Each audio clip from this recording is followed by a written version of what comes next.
Hey, welcome to A Foreigner in the Philippines. Well, you'll forgive the croaky voice. I'm not feeling 100%, but I did get this letter from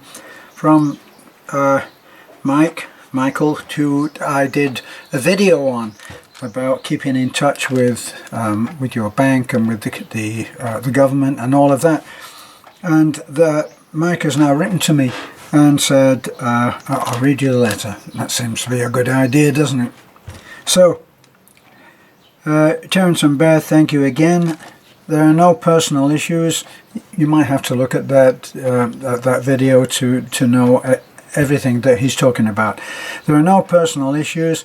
In other words, nothing personally wrong with how they close his account. I'll read the letter. But for UK expats, and this is important because it seems to be up-to-date information, UK DWP pensions. Alright, but for UK expats, UK DWP pensions, a yearly life certificate is required for those travelling. From date of life certificate, a 16-week grace period is given. If not, pension is suspended. This is what I've been talking about. He's much more proper than I am about how these things are called. I call it the death letter. If they send you a letter, and I did have that letter here somewhere, but Beth has taken it. It has to be posted, and you have a 16-week. I didn't realise, Mike, that it was a 16-week period. I thought it was a lot less than that, and we're always a little bit paranoid about getting that letter off and making sure that nothing is wrong. So, where are we? If not, pension is suspended. So you've got 16 weeks when you get that letter. You've got 16 weeks to respond, and if they don't get that, they stop the pension. And it's time consuming and stressful trying to get that thing back in motion. Ministry of Defence pensions, MOD pensions, approximately require same confirmation, but only about needed every 4 years. They're much more flexible. Okay, as for keeping in touch with my RSB bank, always received monthly statements, also by telephone, when requirement for MasterCard debit international renew. So when he had to renew his card, he had to get in touch with by phone. I found that to be very difficult. At one point, something went wrong with my ATM card. Oh my God.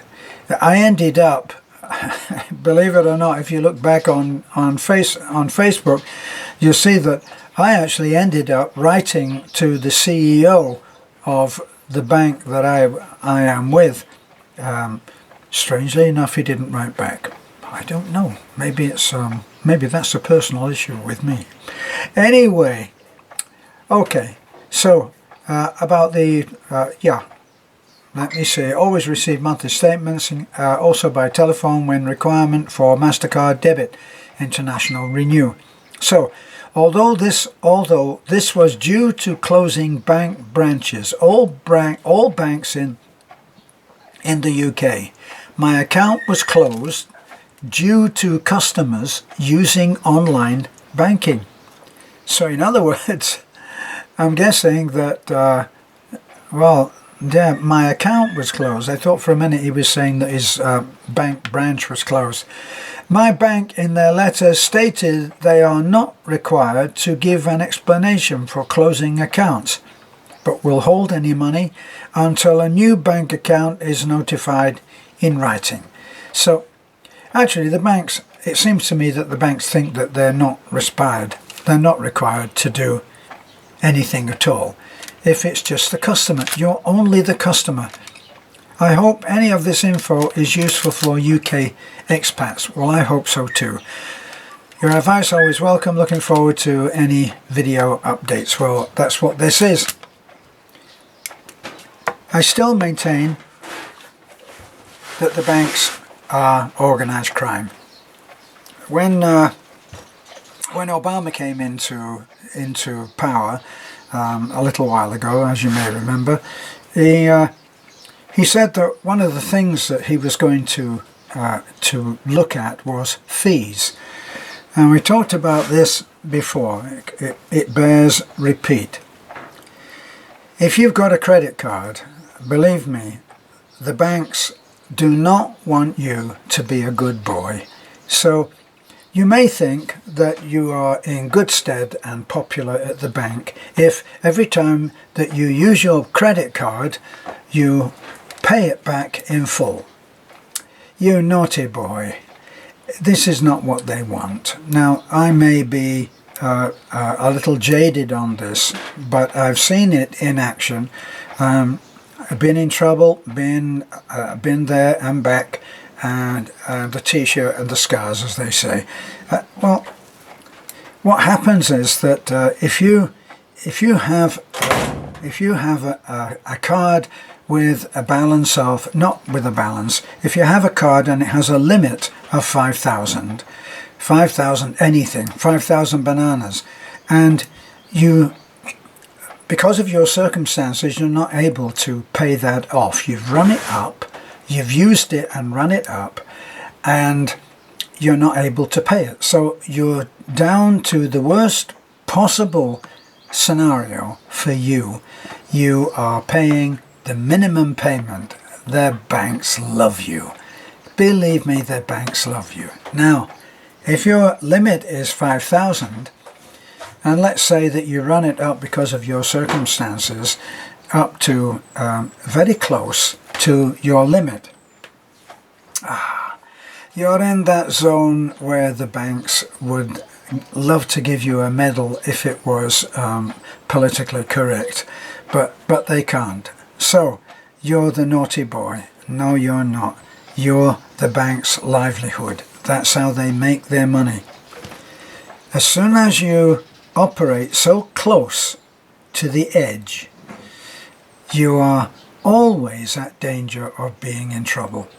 So let's say that you get your minimum, and I'm just inventing the prices here. I'm not a numbers guy, okay? I'm certainly, as far as the concepts go, I understand very well what this quicksand of a situation is.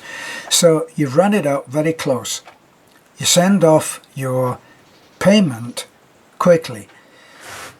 You make sure that you get your minimum payment in, but you're so close to the edge, right? And we've all been there, if we admit the truth. We've all been there. You get your payment off, and that's the minimum payment. Let's say it's a minimum payment of 25 bananas or 25 apples, pounds, dollars, anything. You send it off. Now, if some tiny thing goes wrong and they don't get that payment, welcome to the bank's heaven. Now, heaven for them. Now, what then happens is you are over the limit. So now you're over your limit because you should have sent that payment off. You're late on the payment. Your payment hasn't come in. Critical time frame here. Your payment hasn't come in, so you're now late.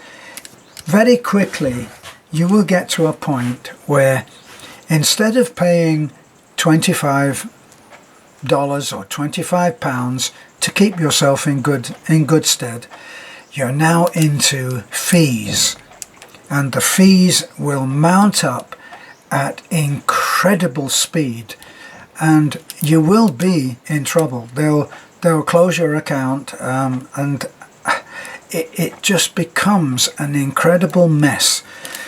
You're then late on your payment, so there's a fee for that. So you pay that. Now that fee goes onto the bill, goes onto your 5,000 limit, which, as a naughty boy, you have allowed yourself to get too close to the danger zone.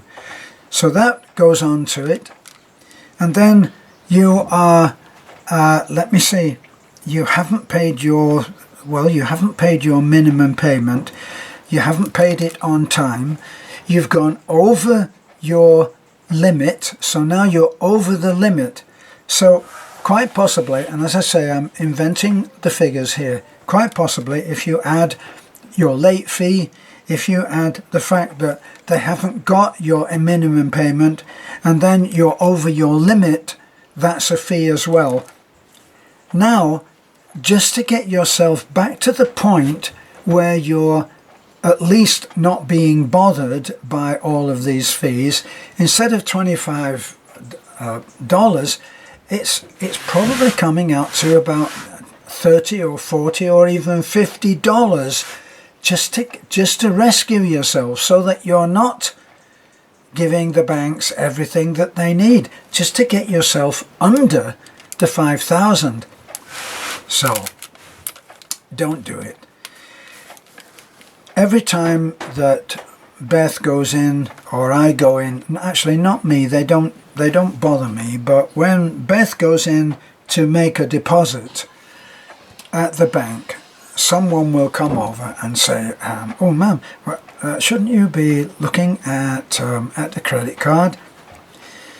Beth has been well schooled now by me, and she says, no thank you, we have an ATM card, which means we spend only the money that we have. Thank you very much. Now, even with the bank, when I talked to the bank about, at one point, you were able, at one point in America, you were able to insure yourself against going over your limit, so that you didn't have to pay the refusals. Now, if you, as I say, if you're on your ATM card, I don't know whether this is still the same, but it was at one time, and it taught me a real quick slap round the back of the head on getting out of trouble, staying out of trouble.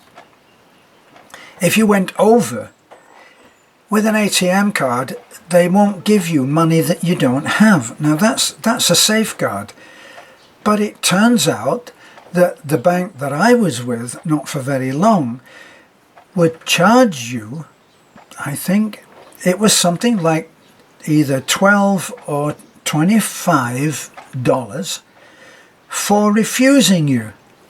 So when I was on the phone, I said, so let me get this right.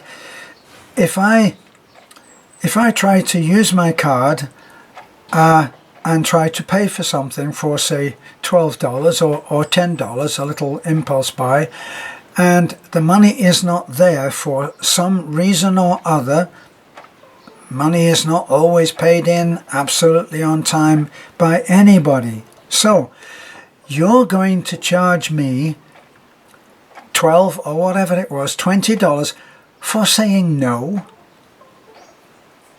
Yes, sir. Yes, sir, that's how it works.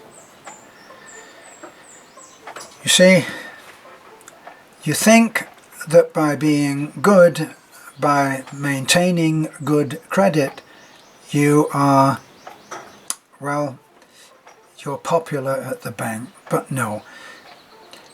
I maintain the right balance now. I don't go into fees. Very recently, I'm saying that, but now I'm going to tell you that that's not true. Very recently, for some reason, we miscalculated on my account in America. Now, it's actually quite easy to do, because when any expat goes to the bank here, puts his ATM card in, what happens is, unless you've requested a balance statement so that you know what the money is there, and you assume say that you've got, in our case, 20 pesos, we're talking pesos. Now, the bank will show you your account balance in dollars, and if you have a long line behind you about who are all waiting to get in and use something, and here the lines can be staggering. You can stand in line at the ATM machine for an hour easily, and when it's government allowance payout, the people that are there waiting to get money may be there for 2 hours, because there's just so many people that are there. And in this particular case, don't want to get off the subject, but in this particular instance, some of them may be coming from their barangay with 4 cards. So every one is times 4. You can be there a long time. In fact, you don't go when it's like that. So anyway, they're going to charge you for saying no, just for making it that you use your ATM card in the way that it is. So it's one of those things that you have to make sure that you are not going over. And as I said, when you come here and you get the balance, and it might, let's just say that it says that you have $34.57. Now, you got to quickly work out, while all these people are waiting, how much that is in pesos, plus the bank will, your bank in America will charge you for using the ATM. Maybe it may be $5. At one point they were talking about making it $5. Let's say it's $5.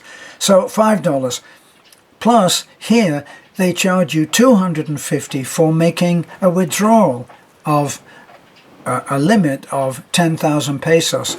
So now you're, as I say, I'm not a figures guy. And I'm trying to work out, well, that $22.42 less $5 less 250 pesos, pesos. How much have I got in the bank? Can I afford to make this withdrawal? You can make a mistake. That's the point at which they love you, because if you've gone over, you may have gone over only a few dollars, but the bank with its computer doesn't care. You are about to be strapped. So, organized crime is how I look at it, and that's that.